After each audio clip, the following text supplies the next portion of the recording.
News and views ಈ ಕಾರ್ಯಕ್ರಮದ ಪ್ರಾಯೋಜಕರು ಐಡಿಯಲ್ ಕೆಫೆ ಮತ್ತು Karnataka educational and charitable trust heaven rose. ನಮಸ್ಕಾರ, ಇದು ನ್ಯೂಸ್ ಆ್ಯಂಡ್ ವ್ಯೂಸ್. ಮಂಗಳೂರಿನ ಬಜಪೆ ವ್ಯಾಪ್ತಿಯ SEZ ಸ್ಪೆಷಲ್ ಎಕನಾಮಿಕ್ ಝೋನ್ ವ್ಯಾಪ್ತಿಯಲ್ಲಿರುವಂಥ ಫಿಶ್ ಮಿಲ್ ಫ್ಯಾಕ್ಟರಿಯಲ್ಲಿ ನಡೆದಂಥ ದುರಂತ, ಭಾನುವಾರ ಸಂಜೆ ವೇಳೆ ನಡೆದಂಥ ದುರಂತ ಇಡೀ ದಕ್ಷಿಣ ಕನ್ನಡ ಜಿಲ್ಲೆಗೇ ಭಾರಿ ಒಂದು ಆತಂಕ ಜೊತೆಗೆ ಕಪ್ಪು ಮಸಿ ಅಂತಲೇ ಹೇಳಬಹುದು. ಒಂದು ಸಂಸ್ಕರಣಾ ಘಟಕದ ಒಳಗಡೆ ಕೆಲಸ ಮಾಡ್ತಾ ಇರೋ ಸಂದರ್ಭದಲ್ಲಿ 5 ಮಂದಿ ಕಾರ್ಮಿಕರು ಮೃತಪಡ್ತಾರೆ. ಅದು ಕೂಡ ತಮ್ಮದಲ್ಲದ ತಪ್ಪಿಗೆ. ಮತ್ತು ನಿಜವಾಗಿಯೂ ಇದು ನಡೆಯಬಾರದ ಘಟನೆ. ನಡೆಯಬಾರದ ಘಟನೆ ಅಂತ ಹೇಳಿದರೆ ನಿಜಕ್ಕೂ ಈ ರೀತಿಯ ದುರಂತವನ್ನು ತಪ್ಪಿಸಬಹುದಾಗಿತ್ತು. ನಾವು ಎಷ್ಟೋ ಬಾರಿ ಆಕ್ಸಿಡೆಂಟ್ ಅಂತ ಹೇಳ್ತೇವೆ, ಅವಘಡ ಅಂತ. ಅವಘಡ ಏನು ಅನಿರೀಕ್ಷಿತವಾಗಿ ಆಕಸ್ಮಿಕವಾಗಿ ನಡೆದು ಹೋಗುತ್ತೆ, ಅದು ಅಪಘಾತ ಅಥವಾ ಅವಘಡ. ಆದರೆ ಈ ಘಟನೆಯಲ್ಲಿ ನಡೆದಿರುವಂಥದ್ದು ಪಕ್ಕಾ ಬೇಜವಾಬ್ದಾರಿ, ನೇರವಾಗಿ ಬೇಜವಾಬ್ದಾರಿ ಅಲ್ಲದೆ ಬೇರೇನೋ ಕಾರಣ ಇದಕ್ಕೆ ಮೇಲ್ನೋಟಕ್ಕೆ ನಮಗೆ ಕಾಣುವುದಿಲ್ಲ. ಯಾವುದೇ ಸುರಕ್ಷತಾ ಕ್ರಮಗಳನ್ನು ಅಳವಡಿಸದೆ ಮಾಡಲಾದಂಥ ಒಂದು ಬೇಜವಾಬ್ದಾರಿ. ಈ ಬೇಜವಾಬ್ದಾರಿಯ ಫಲವಾಗಿ 5 ಮಂದಿ ಅಮಾಯಕ ಕಾರ್ಮಿಕರು ಮೃತಪಡುವಂತಾಯಿತು. ಈ ಘಟನೆ ಬಗ್ಗೆ ಮಾಹಿತಿ ನೀವು ಈಗಾಗಲೇ ನೋಡಿದ್ದೀರಿ. ನಾನು ಈ ಘಟನೆ ಯಾಕೆ ನಡೆಯಿತು, ಯಾರು ಹೊಣೆಗಾರರು, ಅಂತಿಮವಾಗಿ ಈ ಘಟನೆಗೆ ಯಾರು ಹೊಣೆಗಾರರು, ಈ ವಿಚಾರವಾಗಿ ಹೋರಾಟಗಾರರಾಗಿರುವಂಥ ಮತ್ತು ಕರ್ನಾಟಕ ರಾಜ್ಯ DYFI ಸಂಘಟನೆಯ ರಾಜ್ಯ ಅಧ್ಯಕ್ಷರಾಗಿರುವಂಥ ಮುನೀರ್ ಕಾಟಿಪಳ್ಳ ಅವರು ನಮ್ಮ ಜೊತೆಗೆ ಮಾತಾಡಲಿಕ್ಕಿದ್ದಾರೆ. ನಮಸ್ತೆ ಮುನೀರ್ ಅವರೇ. ನಮಸ್ತೆ ಹೇಳಿ. SEZ ವ್ಯಾಪ್ತಿಯ ಒಳಗಡೆ ಈ ಒಂದು ಫಿಶ್ ಮಿಲ್ ಫ್ಯಾಕ್ಟರಿಯಲ್ಲಿ ನಡೆದಂಥ ಈ ಒಂದು ಘಟನೆ ಮೇಲ್ನೋಟಕ್ಕೆ ನೋಡಿದಾಗಲೇ ಭಾರಿ ಒಂದು ಬೇಜವಾಬ್ದಾರಿಯ ಘಟನೆ. ಬಹುಶಃ ಈ ರೀತಿಯ ಘಟನೆಯನ್ನು ತಡೆಯಬಹುದಾಗಿತ್ತು ಒಂದು ವೇಳೆ ಒಂದು ಸುರಕ್ಷತಾ ಕ್ರಮವನ್ನು ಅಳವಡಿಸಿದ್ದೇ ಆಗಿದ್ದರೆ ಅಂತ ಅನಿಸ್ತಾ ಉಂಟು. ಒಟ್ಟು ಘಟನೆಯ ಬಗ್ಗೆ ನೀವು ಏನು ಹೇಳಲಿಕ್ಕೆ ಬಯಸ್ತೀರಿ ಮುನೀರ್? ನೋಡಿ, ಇದನ್ನ ನಾವು ದುರದೃಷ್ಟಕರ ಅಥವಾ ಒಂದು ಅವಘಡ, ದುರಂತ ಅಂತ ಕರೀಲಿಕ್ಕೆ ಆಗಲ್ಲ. ಇದು ಒಂದು ನಿರ್ಲಕ್ಷ್ಯಕ್ಕೆ ತಕ್ಕ ಬೆಲೆ. ಇದು ಎಲ್ಲವೂ ಗೊತ್ತಿದ್ದು ಎಲ್ಲರೂ ಸೇರ್ಕೊಂಡು ಮಾಡಿದಂತ ಕೊಲೆ ಅಂತ ಹೇಳ್ಬೋದು ಈ ಅಮಾಯಕರ ತಾವು. ಯಾಕೆಂದ್ರೆ SEZ ಅನ್ನುವಂತಹದ್ದು ಅದು ರಫ್ತು ಆಧಾರಿತವಾದಂತ ಉದ್ಯಮಗಳು. ಅಲ್ಲಿ ಉತ್ಪಾದನೆ ಆಗುವಂತ ಯಾವುದೇ ಪ್ರಾಡಕ್ಟ್ಗಳು ಲೋಕಲ್ ಮಾರ್ಕೆಟ್ ಅಲ್ಲಿ ಸಿಗೋದಿಲ್ಲ. ಅದೇನಿದ್ರು ಕೂಡ ವಿದೇಶಕ್ಕೆ ಹೋಗ್ಬೇಕು. ವಿದೇಶಕ್ಕೆ ಹೋಗುವಂತ ಪ್ರಾಡಕ್ಟ್ಗಳು ಉತ್ಪಾದನೆ ಆಗುವಂತಹ ಸ್ಥಳಗಳಲ್ಲಿ ವಿಶೇಷವಾದಂತ ನಾಗರಿಕರು ನಿಯಮಗಳಿರ್ತವೆ. ಆ ನಿಯಮಗಳನ್ನ ಒಂದು ಕಿಂಚಿತ್ತಾಗಿ ಉಲ್ಲಂಘನೆ ಮಾಡಿದ್ರು ಅಂತ ಉತ್ಪನ್ನಗಳನ್ನ ವಿದೇಶ ಮಾರುಕಟ್ಟೆಗಳಲ್ಲಿ ಯಾರು ಕೂಡ ಅದನ್ನ ಅವರು ಆಮದು ಮಾಡ್ಕೊಳ್ಳಲ್ಲ. ಯಾವುದೇ ದೇಶಗಳು ಕೂಡ ಆಮದು ಮಾಡ್ಕೊಳ್ಳಲ್ಲ. ಆದ್ರೆ ಇಲ್ಲಿ ಎಲ್ಲಾ ನಿಯಮಗಳನ್ನು ಕೂಡ ಕುಲ್ಲಂಕುಲ್ಲ ಉಲ್ಲಂಘನೆ ಮಾಡಿದ್ದಾರೆ. ಒಂದು ಈ SEZ ಅನ್ನುವಂತಹದ್ದು ವಿಶೇಷ, ಸಾಮಾನ್ಯ ಅಲ್ಲ. ಇಲ್ಲಿರುವಂತಹ ಕೈಗಾರಿಕೆಗಳನ್ನ ನೋಡ್ಕೊಳ್ಳಿಕ್ಕೆ ವಿಶೇಷವಾದಂತ ಒಂದು ಕಾರ್ಮಿಕ ಡಿಪಾರ್ಟ್ಮೆಂಟ್ ಇದೆ. ನಮ್ಮ ಲೇಬರ್ ಯೂನಿಯನ್ ಅಲ್ಲ, ಸಪರೇಟ್ ಆದಂತ ರಾಜ್ಯ ಮಟ್ಟದಲ್ಲಿ ಒಂದು ಇಲಾಖೆ ಇದೆ. ಅದಲ್ಲದೆ ಇಲ್ಲಿ ಬಾಯ್ಲರ್ ಅಂಡ್ ಫ್ಯಾಕ್ಟರೀಸ್ ಒಂದು ಡಿಪಾರ್ಟ್ಮೆಂಟ್ ಇದೆ. ಬಾಯ್ಲರ್ಸ್ ಅಂಡ್ ಫ್ಯಾಕ್ಟರೀಸ್ ಅಂತ ಹೇಳ್ಕೊಂಡು ಒಂದು ಡಿಪಾರ್ಟ್ಮೆಂಟ್ ಇದೆ. ಇನ್ನು ಪೊಲ್ಯೂಷನ್ ಕಂಟ್ರೋಲ್ ಬೋರ್ಡ್ ಇದೆ. ಇನ್ನು SEZ ನ ಒಳಗಡೆ ಇರುವಂತಹ ಕೈಗಾರಿಕೆಗಳನ್ನ ನೋಡ್ಕೊಳ್ಳಿಕ್ಕೆ SEZ ಗೆ ಒಬ್ಬ DC ಇದ್ದಾರೆ, ಡೆಪ್ಯೂಟಿ ಕಮಿಷನರ್ ಇದ್ದಾರೆ SEZ ಗೆ. ಇವರೆಲ್ಲರೂ ಕೂಡ ಸೇರ್ಕೊಂಡು ಇವತ್ತು ಈ ಎಲ್ಲವೂ ಕೂಡ ತಮ್ಮ ಎದುರೇ ಇವೆಲ್ಲವೂ ನಡೀತಾ ಇದ್ರು ಕೂಡ ಕಣ್ಣು ಮುಚ್ಚಿ ಕೂತ ಪರಿಣಾಮವಾಗಿ ದುರಂತ ನಡೆದಿದೆ. ಇದಕ್ಕೆ ಜಿಲ್ಲಾಡಳಿತವೂ ಕೂಡ ನೇರ ಹೊಣೆ ಆಗ್ತದೆ. ಇವರು ನಾವು ಇದರ ಬಗ್ಗೆ ಸತತವಾಗಿ 3 ವರ್ಷದಿಂದ ಮಾತಾಡ್ತಾ ಇದ್ದೀವಿ. ಇಲ್ಲಿ ಈ ರೀತಿ ಗೀತಗಾರಿಕೆ ಮಾಡಿಸ್ತಾ ಇದ್ದಾರೆ. ನಮ್ಮ ಈಶಾನ್ಯ ಭಾರತದಿಂದ ಗುಂಪಾಗಿ ಕಾರ್ಮಿಕರನ್ನ ಯಾರೋ ಒಬ್ಬ ಅನಧಿಕೃತ ಗುತ್ತಿಗೆದಾರರ ಮೂಲಕ ಕರೆಸ್ಕೊಳ್ತಾರೆ. ಅವರನ್ನ ಯಾವುದೇ ರೀತಿಯಾದಂತ ಅವರಿಗೆ ಸವಲತ್ತುಗಳನ್ನ ಕೊಡದೆ, ಉದ್ಯೋಗ ಭದ್ರತೆ, PF, ES ಏನೂ ಮಾಡದೆ ಅಕ್ರಮವಾಗಿ ದುರಿಸ್ಕೊಳ್ತಾರೆ. ಬಂದವರನ್ನು ಇಲ್ಲಿ ಜೋಕಟ್ಟೆ ಬಜಪೆ ಪರಿಸರದಲ್ಲಿರುವಂತಹ ಖಾಸಗಿ ವಸತಿ ಸಂಕೀರ್ಣಗಳಲ್ಲಿ ಕೂಡಿ ಹಾಕ್ತಾರೆ. ಅವರನ್ನ ಕೆಲಸದ ಸ್ಥಳಕ್ಕೆ ಕರ್ಕೊಂಡು ಹೋಗ್ಲಿಕ್ಕೆ, ಕರ್ಕೊಂಡು ಬರ್ಲಿಕ್ಕೆ ವಾಹನಗಳು, ಬಾಡಿಗಾರ್ಡ್ಗಳ ಸಹಿತ ಏರ್ಪಾಡು ಮಾಡ್ತಾರೆ. ಕೆಲಸ ಮುಗಿದು ಬಂದ ಮೇಲೆ ಅವರನ್ನ ಅದೇ ವಸತಿ ಗೃಹಗಳಲ್ಲಿ ಬೀಗ ಹಾಕಿ ಒಳಗಡೆ ಹಾಕಿರ್ತಾರೆ. ಇದೆಲ್ಲ ನಡೆಯುತ್ತೆ ಅಂತ ನಾವು ತುಂಬಾ ಸಲ ಜಿಲ್ಲಾಡಳಿತ ಮತ್ತು SEZ ಅಧಿಕಾರಿಗಳ ಗಮನ ಸೆಳೆದಿದ್ದೀವಿ. ಆದ್ರೆ ಆಯಾಯ ಸಂದರ್ಭದಲ್ಲಿ ಅನ್ಯಾಯಕ್ಕೊಳಗಾದವರಿಗೆ ಪರಿಹಾರ ಕೊಡಿಸ್ಲಿಕ್ಕೆ ಸಾಧ್ಯ ಆದದ್ದು ಬಿಟ್ರೆ ಈ ಪರಿಹಾರವೇ ಆಗಿಲ್ಲ ಈ ಸಮಸ್ಯೆ. ಇನ್ನೊಂದು, ಇವರು ಯಾಕೆ ಈ ರೀತಿ ಕೆಲಸ ಮಾಡಿರ್ತಾರೆ ಅಂದ್ರೆ ಸ್ಥಳೀಯ ಯುವಜನರಿಗೆ ಉದ್ಯೋಗ ಸಿಗ್ಬೇಕಿತ್ತು. ಸ್ಥಳೀಯ ಯುವಜನರಿಗೆ ಉದ್ಯೋಗ ಕೊಟ್ರೆ ಈ ಅಂತಾರಾಷ್ಟ್ರೀಯ ಮಾನದಂಡದ ಆಧಾರದಲ್ಲೇ ಕೈ ತುಂಬಾ ಸಂಬಳ ಕೊಡ್ಬೇಕು, ಉದ್ಯೋಗ ಭದ್ರತೆ ಕೊಡ್ಬೇಕು, ಸೇಫ್ಟಿ ಕೊಡ್ಬೇಕು. ಅದೆಲ್ಲ ಕೊಟ್ರೆ ಇವರ ಲಾಭ ಕಡಿಮೆ ಆಗುತ್ತೆ ಅಂತ ಹೇಳಿ ಈ ಜೀತಗಾರರಂತ ಕಾರ್ಮಿಕರು, ವಲಸೆ ಕಾರ್ಮಿಕರು ತಂತಾರೆ. ಇದರ ವಿರುದ್ಧವೂ ಕೂಡ ನಾವು MP ನಳಿನ್ ಕುಮಾರ್ ಕಟೀಲ್ಗೆ ಹೇಳಿದೀವಿ, ಶಾಸಕರಿಗೆ ಹೇಳಿದೀವಿ, ಎಲ್ಲರಿಗೂ ಹೇಳಿದೀವಿ. ಆದ್ರೆ ಯಾರು ಕೂಡ ಸ್ಥಳೀಯ ಯುವಜನರ ಉದ್ಯೋಗದ ಒಂದು ದೃಷ್ಟಿಯಲ್ಲಿ ಕೂಡ ಈ ವಿಚಾರಗಳನ್ನ ಮಾತಾಡಲಿಲ್ಲ. ಒಟ್ಟಾಗಿ ಇವತ್ತು 5 ಜನರ ಪ್ರಾಣ ಹೋಗಿದೆ. ಈ 5 ಜನರಿಗೆ ನಿಲ್ಲಲ್ಲ. ಈ MRPL SEZ ಅಲ್ಲಿ ಈ ರೀತಿಯಾದಂತ ಎಲ್ಲಾ ನಿಯಮಗಳನ್ನ ಉಲ್ಲಂಘಿಸಿರೋದ್ರಿಂದ ನಾಳೆ ಗೋಪಾಲ್ ಅಂತ ದೊಡ್ಡ ದುರಂತ ದಕ್ಷಿಣ ಕನ್ನಡ ಜಿಲ್ಲೆ ಅಥವಾ ಮಂಗಳೂರಲ್ಲಿ ಆದ್ರೂ ಕೂಡ ಆಶ್ಚರ್ಯ ಇಲ್ಲ. ಅದೇನೇ ಇರಲಿ, ಈಗ ನಾವು ಹೇಳಿದೀವಿ ಆ ಕುಟುಂಬಕ್ಕೆ ಪರಿಹಾರ ಕೊಡದೆ ಈ ಯಾವುದೇ ಕಾರಣಕ್ಕೂ ಕೂಡ ಡೆಡ್ ಬಾಡಿಯನ್ನ ತಗೊಂಡು ಹೋಗಂಗಿಲ್ಲ. ಡೆಡ್ ಬಾಡಿಯನ್ನ ಊರಿಗೆ ಕಳಿಸ್ಬೇಕು ಅಂತಾದ್ರೆ ಕುಟುಂಬಕ್ಕೆ, ಸತ್ತವರ ಕುಟುಂಬಕ್ಕೆ ಪರಿಹಾರ ಹೇಳು. ಅವರಿಗೆ ಯಾವುದೇ ರೀತಿಯಾದಂತಹ ಒಬ್ಬ ಗುತ್ತಿಗೆದಾರ, ಅಧಿಕೃತ ಗುತ್ತಿಗೆದಾರ ಇಲ್ಲ ಅವನಿಗೆ. ಅದೇ ರೀತಿಯಲ್ಲಿ ಅವರಿಗೆ PF ಇಲ್ಲ, ಇನ್ನೊಂದಿಲ್ಲ, ಮತ್ತೊಂದಿಲ್ಲ, ಯಾವ ಪರಿಹಾರ ಕೂಡ ಸಿಗಲ್ಲ. ಕಂಪನಿ ಪರಿಹಾರ ಕೊಟ್ರೆ, ಸರ್ಕಾರ ಪರಿಹಾರ ಕೊಟ್ರೆ ಮಾತ್ರ ಉಂಟು. ನಾವು ಅದಕ್ಕೆ ಹೇಳಿದ್ವಿ, ಆ ಕುಟುಂಬಕ್ಕೆ ಪರಿಹಾರ ಕೊಟ್ಟು ಅವರ ಮೃತದೇಹವನ್ನು ಊರಿಗೆ ಕಳಿಸಿ, ಇಲ್ಲಾಂದ್ರೆ ನಾವು ಅದಕ್ಕೆ ಅವಕಾಶ ಕೊಡೋದಿಲ್ಲ ಅನ್ನುವಂತ ಮಾತನ್ನು ಕೂಡ ಹೇಳಿದೀವಿ.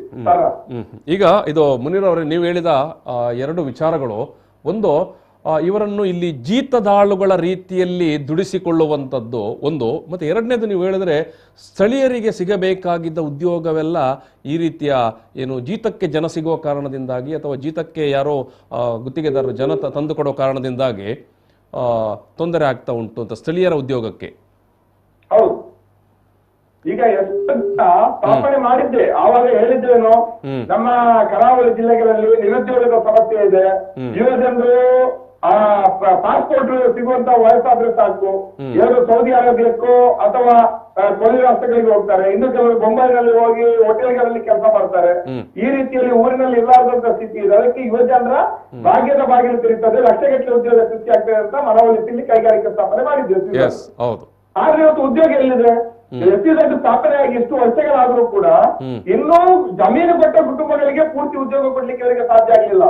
ಇನ್ನು 175 ಏನೋ ಕುಟುಂಬಗಳ ಯುವಕರು ತಮ್ಮ ಯೌವನ ಕಳೆದ್ರೂ ಕೂಡ ಇನ್ನೂ ಉದ್ಯೋಗ ಸಿಗದೆ ಇನ್ನೂ ಕೂಡ ಕ್ಯೂನಲ್ಲಿ ಇದ್ದಾರೆ. ಇದು ಸ್ಥಿತಿ. ಆದ್ರೆ ಇಲ್ಲಿ ಎಲ್ಲೆಲ್ಲಿಂದ ವಲಸೆ ಕಾರ್ಮಿಕರನ್ನ ತಂದು ಜೀತಗಾರಿಕೆ ಮಾಡಿರ್ತಾರೆ. ಕಾರ್ಮಿಕರಲ್ಲಿ ತಪ್ಪಿದೆ. SEZ ಒಬ್ಬ DC ಇದ್ದಾರೆ, ಅವ್ರು ಚೆನ್ನೈ ಬಿಟ್ಟು ಮಂಗಳೂರಿಗೆ ಬರಲ್ಲ. ಪೊಲ್ಯೂಷನ್ ಕಂಟ್ರೋಲ್ ಬೋರ್ಡ್ನವರು ನಾವು ಎಷ್ಟು ಕೊಟ್ಟರು ಕೂಡ ಇವುಗಳ ಬಗ್ಗೆ ಗಮನ ಹರಿಸಲ್ಲ. ಬಾಯ್ಲರ್ ಅಂಡ್ ಫ್ಯಾಕ್ಟರೀಸ್ ಘಟಕ ಅವರಂತೂ ದುಡ್ಡು ಮಾಡೋದ್ರಲ್ಲಿ, ದುಡ್ಡು ಜೋಟೋದ್ರಲ್ಲಿ ಮುಗಿದು ಹೋಗಿದ್ದಾರೆ. ಇದೆಲ್ಲದರಿಂದಾಗಿ ಇವತ್ತು ಮಂಗಳೂರಿನಂತ ಒಂದು ಸುಸಂಸ್ಕೃತ ನಗರದಲ್ಲಿ ಅದು SEZ ಅಂತ ಸಂಸ್ಥೆಯಲ್ಲಿ ಜೀತಗಾರಿಕೆ ನಡೀತಾ ಇದೆ. ಇದಕ್ಕೆ ಯಾರು ಜವಾಬ್ದಾರಿ? ಜಿಲ್ಲಾಡಳಿತ ಜವಾಬ್ದಾರಿ ಹೊರಬೇಡವಾ? ಖಂಡಿತ. ಜಿಲ್ಲಾಧಿಕಾರಿ ಇದಕ್ಕೆ ಉತ್ತರ ಕೊಡಬೇಡವಾ? ಉಸ್ತುವಾರಿ ಸಚಿವರು ಎಷ್ಟು ದೊಡ್ಡ ದುರಂತ ಆಗಿದೆ. ನಮ್ಮ DC ಅವರು ಪಾಪ ಎಲ್ಲಿ ಅವರ ಕುಟುಂಬದಲ್ಲಿ ಇವತ್ತು ಮದುವೆ ಕಾರ್ಯಕ್ರಮ ಇದ್ರು ಕೂಡ ಅದನ್ನು ಬಿಟ್ಟು ಅದೇ ಕೆಲಸ ಮಾಡಿ ಓಡಿ ಬಂದಿದ್ದಾರೆ. ಆದ್ರಿಂದ ಸ್ಥಳೀಯ MLAಗಳು, ಸ್ಥಳೀಯ ಸಚಿವರುಗಳು ಆ 5 ದೊಡ್ಡ ದುರಂತ ಆಗಿದೆ, ಅಲ್ಲಿಗೆ ಭೇಟಿಯೇ ನೀಡಲಿಲ್ಲ. ಇದು ನಮ್ಮ ದುರಂತ. ಅದರಿಂದ ಒಂದು ಕಡೆ ನಮ್ಮ ಜಿಲ್ಲೆಯ ಯುವಜನರಿಗೆ ಉದ್ಯೋಗದಲ್ಲಿ ವಂಚನೆ ಆಗ್ತಾ ಇದೆ. ಉತ್ತರ ಭಾರತದ, ಈಶಾನ್ಯ ಭಾರತದವರು ಬಂದಿಲ್ಲಿ ಜೀತಗಾರಿಕೆ ರೀತಿಯಲ್ಲಿ ದುಡಿದು ಅವರ ದುಡಿಮೆಗೆ ವೇತನವೂ ಇಲ್ಲ, ಅವರ ಪ್ರಾಣಕ್ಕೆ ಜೀವಕ್ಕೆ ವ್ಯಾಲ್ಯೂ ಇಲ್ಲ ಅನ್ನುವಂತ ಸ್ಥಿತಿ ನಿರ್ಮಾಣ ಆಗಿದೆ ಸರ್. ಇದು ಬಹಳ ಖೇದಕರ. ಇದನ್ನ ನಾವು ಒಪ್ಪುವಂತ ಪ್ರಶ್ನೆ ಇಲ್ಲ. ನಾವು ಈ ನಿಟ್ಟಿನಲ್ಲಿ ಹೋರಾಟವನ್ನು ಮಾಡ್ತೀವಿ. ನಮ್ಮ ಜನಪ್ರತಿನಿಧಿಗಳಿಗೆ, MLAಗಳಿಗೆ, ಉಸ್ತುವಾರಿ ಮಂತ್ರಿಗಳಿಗೆ ಕನಿಷ್ಠ ಮಾನವೀಯತೆ ಇದ್ರೆ ಆ ಡೆಡ್ ಬಾಡಿ ಹತ್ರ ಬಂದು ಹೋಗ್ತಾ ಇದ್ವಿ. ಆ ಕುಟುಂಬದವರು ಅಲ್ಲಿಂದ ಬಂದಿದ್ದಾರೆ, ವೆಸ್ಟ್ ಬೆಂಗಾಲ್ನಿಂದ. ಅವರಿಗೊಂದು ಸಾಂತ್ವನೆಯಲ್ಲಿ ನಿಮಗೆ ನ್ಯಾಯ ಕೊಡ್ತೀವಿ ಅಂತ ಒಂದು ಧೈರ್ಯ ಕೊಡ್ಬೋದಿತ್ತು. ಅಷ್ಟು ಕೇಳುವಂತ ಒಂದು ವ್ಯವಸ್ಥೆ ಕೂಡ ನಮ್ಮ ಜಿಲ್ಲೆಯಲ್ಲಿ ಇಲ್ಲ ಅನ್ನುವಂಥದ್ದು ಬಹಳ ಖೇದ ಆಗ್ತದೆ. ಎಸ್, ಅಂದ್ರೆ ಈಗ ಸ್ಥಳೀಯ ಜನಪ್ರತಿನಿಧಿಗಳು ಸಚಿವರಾಗಿ ಯಾರು ಕೂಡ ಬಂದಿಲ್ಲ, ಸ್ಥಳಕ್ಕೆ ಬಂದಿಲ್ಲ. ಸೊ ನೀವು ಆರಂಭದಲ್ಲಿ ಹೇಳಿದ ಪ್ರಶ್ನೆಗೆ ಮತ್ತೆ ಬರ್ತೇನೆ. ಸ್ಥಳೀಯರಿಗೆ ನಾವು ಉದ್ಯೋಗ ಕೊಡ್ತೇವೆ ಅಂತ ಹೇಳ್ತಾ ಇದ್ದವರು ಇವತ್ತು ಈ ರೀತಿಯ ಘಟನೆಗಳಾದಾಗ್ಲೂ ಬಂದು ನೋಡುವುದಿಲ್ಲ, ಇನ್ನು ಸ್ಥಳೀಯರಿಗೆ ಉದ್ಯೋಗ ಕೊಡೋ ಬಗ್ಗೆನೂ ಆಲೋಚನೆ ಮಾಡೋದಿಲ್ಲ. ಹೌದು, ಇಂತ ದೊಡ್ಡ ಬೇಡ. ಇಲ್ಲಾಂದ್ರೆ ಕನಿಷ್ಠ ಇವತ್ತು ಇಷ್ಟು ದೊಡ್ಡ ದುರಂತ ನಡೆದಿದೆ, ಅಲ್ಲಿಗೆ ಬಂದು ಆ ಕುಟುಂಬಗಳಿಗೆ ಸಾಂತ್ವನ ಹೇಳಿ ತಪ್ಪಿದಸ್ತ್ರ ಮೇಲೆ ಆಕ್ಷನ್ ಮಾಡ್ತೀವಿ, ಲೋಕಲ್ ಅವರಿಗೆ ಉದ್ಯೋಗ ಕೊಡಿ ಅನ್ನೋ ಒಂದು ಮಾತು ಹೇಳ್ಬೋದಿತ್ತು. ಒಂದು ಸ್ಟೇಟ್ಮೆಂಟ್ ಕೊಟ್ಟಿಲ್ಲ, ಒಂದು ಫೇಸ್ಬುಕ್ ಟ್ವಿಟರ್ ಒಂದು ಟ್ವೀಟ್ ಕೂಡ ಮಾಡಿಲ್ಲ ನಮ್ಮ ಉಸ್ತುವಾರಿ ಸಚಿವರು, ಸ್ಥಳೀಯ ಶಾಸಕರುಗಳು, ಸ್ಥಳೀಯ ಲೋಕಸಭಾ ಸದಸ್ಯರು. ನಮ್ಮ ಜಿಲ್ಲೆಯ ಜನ ಇದನ್ನೆಲ್ಲ ಅರ್ಥ ಮಾಡ್ಕೊಳ್ಬೇಕು. ಈ ರೀತಿಯ ಜನಪ್ರತಿನಿಧಿಗಳಿದ್ರೆ ನಮ್ಮ ಜಿಲ್ಲೆಯ ಯುವಜನರ ಉದ್ಯೋಗದ ಪ್ರಶ್ನೆ ಏನು? ಈ ರೀತಿ ಸಾಯುವಂತಹ ನಾಯಿಗಳ ರೀತಿಯಲ್ಲಿ ಸಾಯ್ಬೇಕಂದ್ರಿ ಬರೋರು. ಕಾರ್ಮಿಕರ ಜೀವನಕ್ಕೆ ಬೆಲೆ ಇಲ್ಲ ಅನ್ನುವಂತ ಸ್ಥಿತಿ. ಯಾರು ಮಾತಾಡಲ್ಲ ಅಂದ್ರೆ ಇದನ್ನ ನಾವು ಖಂಡಿಸ್ತೀವಿ. ಖಂಡಿತವಾಗಿ ಆ ಕುಟುಂಬಕ್ಕೆ ಪರಿಹಾರ ಸಿಕ್ಕಿಲ್ಲ ಅಂದ್ರೆ, ಈ ವಿಷಯ ಇತ್ಯರ್ಥ ಆಗಲಿಲ್ಲ ಅಂದ್ರೆ ನಾವು ಬಹಳ ದೊಡ್ಡ ರೀತಿಯಲ್ಲಿ ಇದರ ವಿರುದ್ಧ ಹೋರಾಟವನ್ನು ಮಾಡ್ತೀವಿ ಸರ್. ಇದು ಮುನೀರ್ ಅವರೇ, ಇದು ಮಂಗಳೂರು ಪೊಲೀಸ್ ಕಮಿಷನರ್ ಹೇಳ್ತಾರೆ ಈಗ ಅಲ್ಲಿ ಈಗಾಗಲೇ ನಾವು ಒಂದು 4 ಮಂದಿಯನ್ನು ಅರೆಸ್ಟ್ ಮಾಡಿದ್ದೇವೆ ಈ ಕಂಪನಿಗೆ ಸಂಬಂಧಪಟ್ಟವರನ್ನು ಅಂತ. ಎಸ್, ಅದು ಸಾಮಾನ್ಯವಾಗಿ ನಡೆಯುವಂಥದ್ದು ಇಂತಹ ದುರಂತಗಳು. ಯಾರನ್ನ ಅರೆಸ್ಟ್ ಮಾಡಿದ್ದಾರೆ? ಸೂಪರ್ವೈಸರ್ಗಳನ್ನ ಅರೆಸ್ಟ್ ಮಾಡೋದು?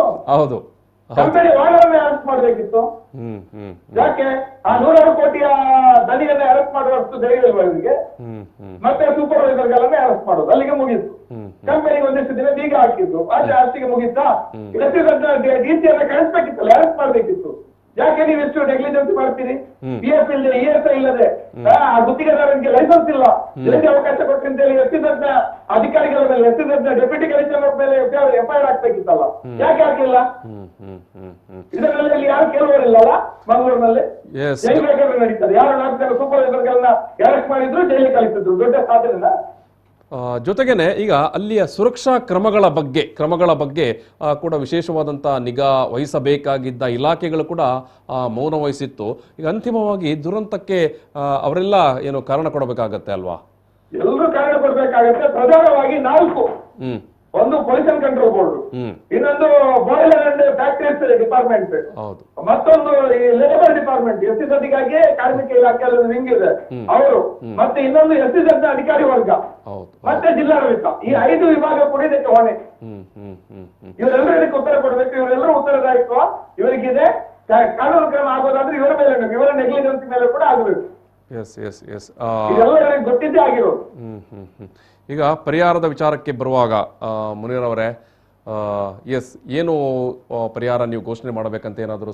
ನಾವು ಕನಿಷ್ಠ ಒಂದೊಂದು ಕುಟುಂಬಕ್ಕೆ 25 ಲಕ್ಷ ರೂಪಾಯಿ ಕೊಡಬೇಕು ಅಂತ ಕಂಪನಿಯವರು, ಸರ್ಕಾರ ಬೇರೆ, ಕಂಪನಿ 25 ಲಕ್ಷ ರೂಪಾಯಿ ಕೊಡಬೇಕು ಅಂತ ಒತ್ತಾಯ ಮಾಡಿದ್ದೀವಿ. ಎಸ್. ಓಕೆ ಮುನೀರ್ ಅವರೇ, ಥ್ಯಾಂಕ್ ಯು. ಎಸ್, ಮಂಗಳೂರಿನ SEZ ಸ್ಪೆಷಲ್ ಇಕನಾಮಿಕ್ ಝೋನ್, ಏನು ವಿಶೇಷ ಆರ್ಥಿಕ ವಲಯ, ಈ ಒಂದು ಆರ್ಥಿಕ ವಲಯದ ವ್ಯಾಪ್ತಿಯ ಒಳಗಡೆ ಇರುವಂಥ ಮೀನು ಏನು ಫಿಶ್ ಮಿಲ್ ಕಂಪನಿಯ ಒಳಗಡೆ ನಡೆದಂಥ ದುರಂತ ಇದು. ದುರಂತಕ್ಕಿಂತಲೂ ಹೆಚ್ಚಾಗಿ ಇದು ಮಾನವ ನಿರ್ಮಿತ ಸ್ವಯಂಕೃತ ಅಪರಾಧ ಅಂತ ಹೇಳ್ಬೋದು ಇದನ್ನು. ಬೇಕಾದ ಸುರಕ್ಷತಾ ಕ್ರಮಗಳನ್ನು ಅಳವಡಿಸಿಕೊಳ್ಳದೆ ಸಂಭವಿಸಿದಂಥ ಘಟನೆ ಇದು. ಪಾಪ ಅಮಾಯಕ ಕಾರ್ಮಿಕರನ್ನು, ಎಲ್ಲೋ ಉತ್ತರ ಭಾರತದಿಂದ ಕರ್ಕೊಂಡು ಬಂದಂಥ ಕಾರ್ಮಿಕರನ್ನು ಇವತ್ತು ಬಲಿ ಪಡೆಯುವಂತಾಯಿತು ಈ ಒಂದು ಫ್ಯಾಕ್ಟ್ರಿಯಲ್ಲಿ. ಉಲ್ಕಾ ಫಿಶ್ ಮಿಲ್ ಅನ್ನುವಂಥ ಫ್ಯಾಕ್ಟ್ರಿ ಇದು. ವಿಷಾನಿಲ ಸೋರಿಕೆಯಾದಂಥ ಘಟನೆ. ಮೃತಪಟ್ಟವರು ಮೊಹಮ್ಮದ್ ಸಮೀವುಲ್ಲಾ, ಆಮೇಲೆ ಉಮರ್ ಫಾರೂಕ್, ನಿಜಾಮುದ್ದೀನ್, ಮಿರಾಜುಲ್ ಇಸ್ಲಾಂ, ಶರಫತ್ ಅಲಿ ಅನ್ನುವಂಥ 5 ಮಂದಿ ಪಶ್ಚಿಮ ಬಂಗಾಳದಿಂದ ಬಂದಂಥ ಕಾರ್ಮಿಕರು. ಈ ಕಾರ್ಮಿಕರು ಜೊತೆಗೆ 3 ಮಂದಿ ಕಾರ್ಮಿಕರು ಗಂಭೀರವಾಗಿ ಅಸ್ವಸ್ಥಗೊಂಡು ಮಂಗಳೂರಿನ ಖಾಸಗಿ ಆಸ್ಪತ್ರೆಯಲ್ಲಿ ದಾಖಲಾಗಿದ್ದಾರೆ. ಶ್ರೀ ಉಲ್ಕಾ ಕಂಪನಿಯು ಮುಂಬೈ ಮೂಲದ ರಾಜು ಎಂಬವರ ಒಡೆತನದಲ್ಲಿ ಇರುವಂಥ ಕಂಪನಿ. ಶ್ರೀ ಉಲ್ಕಾ ಅನ್ನುವಂಥ ಈ ಕಂಪನಿ ಅದು ಮುಂಬೈ ಮೂಲದ ರಾಜು ಎಂಬವರ ಒಡೆತನದಲ್ಲಿರುವಂಥ ಕಂಪನಿ ಇದು. ಮೀನು ಸಂಸ್ಕರಣಾ ಏನು ಫ್ಯಾಕ್ಟ್ರಿ ಇದು. ಈ ಮೂಲಕ ಅಲ್ಲಿ ಏನು ಫಿಶ್ ಮೀಲ್ ತಯಾರು ಮಾಡಿ ಅದನ್ನು ವಿದೇಶಗಳಿಗೆ ರಫ್ತು ಮಾಡುವಂಥ ಯೋಜನೆಯ ಫ್ಯಾಕ್ಟ್ರಿ ಇದು. ಕಂಪನಿಯ ಕೆಲಸ ಮಾಡ್ತಾ ಇರುವಂಥ ಕಾರ್ಮಿಕರಿಗೆ ಯಾವುದೇ ರಕ್ಷಣಾತ್ಮಕ ಉಪಕರಣಗಳ ಏನು ಬೇಕಾದಂಥ ಅವಶ್ಯಕ ಸಾಮಗ್ರಿಗಳನ್ನು, ಫೆಸಿಲಿಟೀಸನ್ನು ಕೊಡದೆ ಉಪಕರಣಗಳನ್ನು ಒದಗಿಸದೆ ನಿರ್ಲಕ್ಷ್ಯ ವಹಿಸಿದ ಬಗ್ಗೆ ಬಜಿಪೆ ಠಾಣೆಯಲ್ಲಿ ಪ್ರಕರಣ ದಾಖಲಾಗಿದೆ. ಸೆಕ್ಷನ್ 337 ಜೊತೆಗೆ ಸೆಕ್ಷನ್ 338 ಮತ್ತು ಸೆಕ್ಷನ್ 304 ಜೊತೆಗೆ IPC 34ರ ಅನ್ವಯ ಕೂಡ ಪ್ರಕರಣವನ್ನು ದಾಖಲಿಸಲಾಗಿದೆ. ಅಲ್ಲದೆ ಕಂಪನಿಯ production manager Ruby Joseph, area manager Kuber Gade ಮತ್ತು ಅಲ್ಲಿನ ಸೂಪರ್ವೈಸರ್ ಮೊಹಮ್ಮದ್ ಅನ್ವರ್ ಅವರ ವಿರುದ್ಧ ಏನು ಪ್ರಕರಣ ದಾಖಲಿಸಲಾಗಿದ್ದು ಅವರನ್ನು ಅರೆಸ್ಟ್ ಮಾಡಲಾಗಿದೆ. ಕಂಪನಿಯ production manager Ruby Joseph, area manager Kuber Gade ಮತ್ತು ಸೂಪರ್ವೈಸರ್ ಮೊಹಮ್ಮದ್ ಅನ್ವರ್ ಎಂಬವರನ್ನು ಪೊಲೀಸರು ಅರೆಸ್ಟ್ ಮಾಡಿದ್ದಾರೆ. ಮತ್ತು ಅಲ್ಲಿ ಇನ್ನೊಬ್ಬ ಸೂಪರ್ವೈಸರ್ ಫಾರೂಕ್ ಎಂಬವರನ್ನು, ಒಟ್ಟು 4 ಮಂದಿಯನ್ನು ಪೊಲೀಸರು ಅರೆಸ್ಟ್ ಮಾಡಿದ್ದಾರೆ. ಸೊ ಮೃತ ಅಮಾಯಕರ ಮೃತದೇಹವನ್ನು ಮಂಗಳೂರಿನ AJ ಆಸ್ಪತ್ರೆಯ ಶವಾಗಾರದಲ್ಲಿ ಇರಿಸಲಾಗಿದೆ. ಸೊ ಈಗಾಗಲೇ ಮುನೀರ್ ಕಾಟಿಪಳ್ಳ ಅವರು ಡಿವೈಎಫ್ಐ ಸಂಘಟನೆಯ ಹೋರಾಟಗಾರರು ಮತ್ತು ಈ S E Z special economic zone ಅಂತ ಹೇಳುವಾಗ ಈಗ ಅನೇಕ ಮಂದಿಗೆ ಮರ್ತು ಹೋಗಿರ್ಬೋದು ದಕ್ಷಿಣ ಕನ್ನಡ ಜಿಲ್ಲೆಯಲ್ಲಿ ಈ ಎಸ್ ಇ ಝೆಡ್ ಬರುವಂಥ ಸಂದರ್ಭದಲ್ಲಿ ಡಿವೈಎಫ್ಐ ಸಂಘಟನೆ ಮತ್ತು ಸ್ಥಳೀಯ ಅನೇಕ ಸಂಘ ಸಂಸ್ಥೆಯವರು ಹೋರಾಟ ಮಾಡಿದ್ದರು. ನೀವು ಇಲ್ಲಿ ಭೂಮಿ ಕಳ್ಕೊಳ್ಳುವವರಿದ್ದಾರಲ್ಲ, ಈ ಒಂದು ವಿಶೇಷ ಆರ್ಥಿಕ ವಲಯ ಝೋನ್ ಬರೋ ಹೊತ್ತಿಗೆ ನೂರಾರು ಮಂದಿ ಬಜಪೆ ಅದ್ಯಪಾಡಿ ಪರಿಸರದ ಜನ ತಮ್ಮ ಭೂಮಿಯನ್ನು ಬಿಟ್ಟುಕೊಟ್ಟರು, ಕಳ್ಕೊಳ್ಬೇಕಾಯ್ತು, ಕೊಡಬೇಕಾಯಿತು, ಸರ್ಕಾರ ಸ್ವಾಧೀನ ಮಾಡಿತ್ತು. ಅವರಿಗೆ ಉದ್ಯೋಗ ಕೊಡಿ ಅಂತ ಈಗಾಗಲೇ ಇಲ್ಲಿ ಮುನೀರ್ ಅವರು ಹೇಳಿದರು. ಅವತ್ತು ಹೋರಾಟ ನಡೆದಿತ್ತು, ಸರ್ಕಾರ, ಜಿಲ್ಲಾಡಳಿತ, ಸಚಿವರು, ಕರ್ನಾಟಕ ಸರ್ಕಾರ ಎಲ್ಲ ಹೇಳಿತ್ತು ಎಲ್ಲ ಭೂಮಿ ಕಳ್ಕೊಳ್ಳುವವರೆಗೆ ನಾವು ಉದ್ಯೋಗ ಕೊಡ್ತೇವೆ ಅಂತ. ಆಯಿತು, ಮುನೀರ್ ಅವರಿಗೆ ಹೇಳ್ತಾರೆ ಇನ್ನೂ ಕೂಡ 175 ಮಂದಿ ಕ್ಯೂ ಅಲ್ಲಿದ್ದಾರೆ ಉದ್ಯೋಗ ಕೊಟ್ಟಿಲ್ಲ ಅಂತ. ಎಸ್, ಒಂದು ಸ್ಥಳೀಯರನ್ನು ನಿರ್ಲಕ್ಷ್ಯ ಮಾಡುವಂಥದ್ದು. ಸ್ಥಳೀಯರಿಗೆ ಉದ್ಯೋಗ ಕೊಟ್ಟರೆ ಇಡೀ ಕಂಪನಿ ತನ್ನ ಅಥವಾ ಇಡೀ ಒಂದು ಎಕನಾಮಿಕ್ ಝೋನಲ್ಲಿರುವಂಥ ಎಲ್ಲ ಕಂಪನಿಗಳ ಅಕೌಂಟಬಿಲಿಟಿ ಜಾಸ್ತಿ ಆಗುತ್ತೆ. ಸ್ಥಳೀಯರಿಗೆ ಉದ್ಯೋಗ ಕೊಟ್ಟ ತಕ್ಷಣ ವಿಶೇಷವಾದ ಸುರಕ್ಷತೆಯನ್ನು ಅಳವಡಿಸದಿದ್ದರೆ ಸ್ಥಳೀಯರು ಪ್ರಶ್ನೆ ಮಾಡ್ತಾರೆ. ಜೊತೆಗೆ ಸ್ಥಳೀಯರಿಗೆ ಕೊಡಬೇಕಾದ ವೇತನ ಅಥವಾ ಸೌಲಭ್ಯಗಳು ಅದನ್ನು ಕೂಡ ಅಷ್ಟೇ ಬೇಕಾಬಿಟ್ಟಿಯಾಗಿ ಕೊಟ್ಟರೆ ಸ್ಥಳೀಯರು ಪ್ರಶ್ನೆ ಮಾಡ್ತಾರೆ. ಸೊ ಹಾಗಾಗಿ ಇದ್ಯಾವುದು ಬೇಡ, ನಾವು ಎಲ್ಲೋ ಉತ್ತರ ಭಾರತದಿಂದ ಕಡಿಮೆ ಕೂಲಿಗೆ ನಮಗೆ ದುಡಿಲಿಕ್ಕೆ ಕೂಲಿಗಾರರು ಸಿಗ್ತಾರೆ, ಅವರನ್ನು ಕರ್ಕೊಂಡು ಬಂದರಾಯಿತು. ಅವರನ್ನು ಇಲ್ಲಿ ತಂದು ಅವರನ್ನು ಜೀತಕ್ಕೆ ಇಡಲಿಕ್ಕೆ ವ್ಯವಸ್ಥೆ ಮಾಡಲಿಕ್ಕೆ ಸ್ಥಳೀಯ ಗುತ್ತಿಗೆದಾರರು ಸಿಗ್ತಾರೆ, ಅವರ ಮೂಲಕ ಇದನ್ನು ಆಪರೇಟ್ ಮಾಡಿದರಾಯಿತು. ಮತ್ತು ಹೊರ ಊರಿನಿಂದ ಬರುವಂಥ ಕಾರ್ಮಿಕರಿಗೆ ಜುಜುಬಿ ಸಂಬಳ ಕೊಟ್ಟರು ಮತ್ತು ಜುಜುಬಿ ಸೌಲಭ್ಯ ಕೊಟ್ಟರು ಸಾಕಾಗತ್ತೆ. ನಮ್ಮ ವ್ಯವಸ್ಥೆ ಅದು ದಿನದೂಡು ನಾವು ವ್ಯವಸ್ಥೆಯನ್ನು ಯಾವುದೇ ದೊಡ್ಡ ಮಟ್ಟದ ಅಕೌಂಟಬಿಲಿಟಿ, ಉತ್ತರದಾಯಿತ್ವ ಇಲ್ಲದೆ ನಮಗೆ ನಮ್ಮ ವ್ಯವಸ್ಥೆಯನ್ನು ಚಾಲುವಲ್ಲಿ ಇಡೋಕ್ಕೆ ಆಗುತ್ತೆ ಅನ್ನುವಂಥದ್ದು ಎಸ್ ಇ ಝೆಡ್ನ ಒಳಗಡೆ ಇರುವಂಥ ಬಹುತೇಕ ಫ್ಯಾಕ್ಟ್ರಿಗಳ ಒಂದು ಅವರ ಇವತ್ತಿನ ಸನ್ನಿವೇಶ ಅಥವಾ ಫ್ಯಾಕ್ಟ್ ಈ ಕ್ಷಣದ್ದು. ಯಾಕಂತ ಹೇಳಿದ್ರೆ ನೀವು ಸ್ಥಳೀಯರಿಗೆ ಉದ್ಯೋಗ ಕೊಟ್ಟರೆ ಸ್ಥಳೀಯರು ಕೇಳ್ತಾರೆ, ನೀವು ಸ್ಥಳೀಯರಿಗೆ ಉದ್ಯೋಗ ಕೊಟ್ಟರೆ ಸ್ಥಳೀಯರು ಒಳ್ಳೆಯ ಸಂಬಳವನ್ನು ಕೇಳ್ತಾರೆ. ಇದು ಪಶ್ಚಿಮ ಬಂಗಾಳದಿಂದ ನೀವು ಆಲೋಚನೆ ಮಾಡಿ, ಮಂಗಳೂರಿನ ಎಸ್ ಇ ಝೆಡ್ನ ಒಳಗಡೆ ಇರುವಂಥ ಫ್ಯಾಕ್ಟ್ರಿಗಳಿಗೆ ಕೆಲಸ ಮಾಡಲಿಕ್ಕೆ ಪಶ್ಚಿಮ ಬಂಗಾಳದಿಂದ ಕಲ್ಕತ್ತಾದಿಂದ ಕೂಲಿ ಕಾರ್ಮಿಕರು ಬರಬೇಕಾಗತ್ತೆ. ಆ ಕಾರ್ಮಿಕರನ್ನು ಬಳಸಿಕೊಳ್ತಾರೆ, ಅವರಿಗೆ ಭಾಷೆ ಗೊತ್ತಿರೋದಿಲ್ಲ, ಅವರ ಪರವಾಗಿ ಮಾತನಾಡುವವರು ಇಲ್ಲಿರೋದಿಲ್ಲ, ಮತ್ತು ಅವರ್ಯಾರು ಕೂಡ ಪರ್ಮನೆಂಟ್ ಕಾಯಂ ಕೆಲಸಗಾರರು ಅಲ್ಲ, ಗುತ್ತಿಗೆದಾರರ ಅಡಿಯಲ್ಲಿ ಕೆಲಸ ಮಾಡುವಂಥ ದಿನಗೂಲಿ ಕಾರ್ಮಿಕರು, ಒಂಥರ ಜೀತಾನೆ. ಸೊ ಇಂಥ ವ್ಯವಸ್ಥೆಯೆಲ್ಲ ಎಸ್ ಇ ಝೆಡ್ ಒಳಗಡೆ ನಡೀತಾ ಉಂಟು. ಇದನ್ನು ಕೇಳಬೇಕಾದಂಥ ಇಲಾಖೆಗಳು 3-4 ಇದ್ದಾವೆ. ಅವರ್ಯಾರು ಕೂಡ ಅತ್ತ ಸುಳಿಯುವುದು ಇಲ್ಲ ಅಥವಾ ಕೇಳುವುದಿಲ್ಲ. ಕೇಳಿದ್ದೆ ಆದರೆ ಲೆಕ್ಕ ಕೊಡ್ಬೋದಲ್ವಾ ಜಿಲ್ಲಾಡಳಿತದ ಮುಂದೆ. ಎಸ್ ಇ ಝೆಡ್ ಒಳಗಡೆ ಇಷ್ಟು ಕಾರ್ಮಿಕರಿದ್ದಾರೆ, ಎಸ್ ಇ ಝೆಡ್ ಒಳಗಡೆ ಇಂಥ ಫ್ಯಾಕ್ಟ್ರಿಯಲ್ಲಿ ಇಂಥ ವೇತನದ ವ್ಯಾಪ್ತಿಯಲ್ಲಿ ಇಷ್ಟಿಷ್ಟು ಜನ ದುಡಿತಾ ಇದ್ದಾರೆ ಮತ್ತು ಇಂಥ ಸುರಕ್ಷಾ ಕ್ರಮಗಳನ್ನು, ಸೆಕ್ಯೂರಿಟಿ ಮೆಷರ್ಸನ್ನು ನಾವು ತಗೊಂಡಿದ್ದೇವೆ ಅನ್ನುವುದನ್ನು ಬಹಿರಂಗಪಡಿಸಬಹುದು. ಇವೆಲ್ಲವನ್ನು ಬಹಿರಂಗಪಡಿಸಲಿಕ್ಕೆ ಸಕಾಲಿಕ ಟೈಮ್. ಅಮಾಯಕ 5 ಮಂದಿಯ ಸಾವಿನ ನಂತರ ಆದರೂ ಇನ್ನು ಮುಂದಕ್ಕೆ ಈ ಎಸ್ ಇ ಝೆಡ್ನ ಒಳಗಡೆ ಈ ರೀತಿಯ ಮಾನವ ನಿರ್ಮಿತ ಸ್ವಯಂಕೃತ ಅಪರಾಧಗಳು, ಅವಘಡ ಅಲ್ಲ, ಇಟ್ಸ್ ನಾಟ್ ಅನ್ ಆಕ್ಸಿಡೆಂಟ್, ಇದು ಮಾನವ ನಿರ್ಮಿತ ಸ್ವಯಂಕೃತ ಅಪರಾಧಗಳು. ಈ ರೀತಿಯದು ನಡೆಯಬಾರದಾಗಿದ್ದರೆ ಜಿಲ್ಲಾಡಳಿತಕ್ಕೆ ಅವರು ವರದಿಯನ್ನು ಕೊಡಲಿ, ಲೆಕ್ಕ ಕೊಡಲಿ, ಅಕೌಂಟಬಿಲಿಟಿಯನ್ನು ಕೊಡಲಿ. ಮತ್ತು ಏನಾದರೂ ಸ್ವಲ್ಪವಾದರೂ ಸ್ವಾಭಿಮಾನ ಇದ್ದರೆ ನಮ್ಮ ಜಿಲ್ಲೆಯ ಜನಪ್ರತಿನಿಧಿಗಳು ಈ ಎಸ್ ಇ ಝೆಡ್ನೊಳಗಡೆ ಏನಾಗ್ತಾ ಇದೆ ಅನ್ನುವ ಲೆಕ್ಕವನ್ನು ಜನರ ಮುಂದೆ ಇಡಲಿ. ಈ ಜಿಲ್ಲೆಯ ಜನಪ್ರತಿನಿಧಿಗಳು ಯಾವುದೋ ಊರಿನಿಂದ ಬಂದ ಅಮಾಯಕರು ಸಾಯುವಂಥ ಸನ್ನಿವೇಶ ಇದೆ. ಯಾಕೆ ಇಂಥ ಸನ್ನಿವೇಶ ಇದೆ? ಈ ಎಸ್ ಇ ಝೆಡ್ನೊಳಗಡೆ ಎಷ್ಟು ಫ್ಯಾಕ್ಟ್ರಿಗಳಿದ್ದಾವೆ?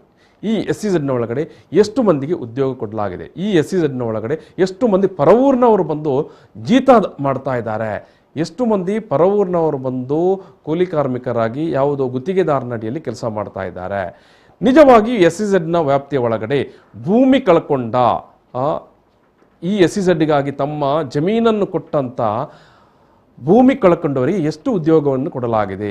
ಇನ್ನೂ ಕೂಡ ಎಷ್ಟು ಮಂದಿಗೆ ಉದ್ಯೋಗ ಕೊಡಬೇಕಾಗಿದೆ?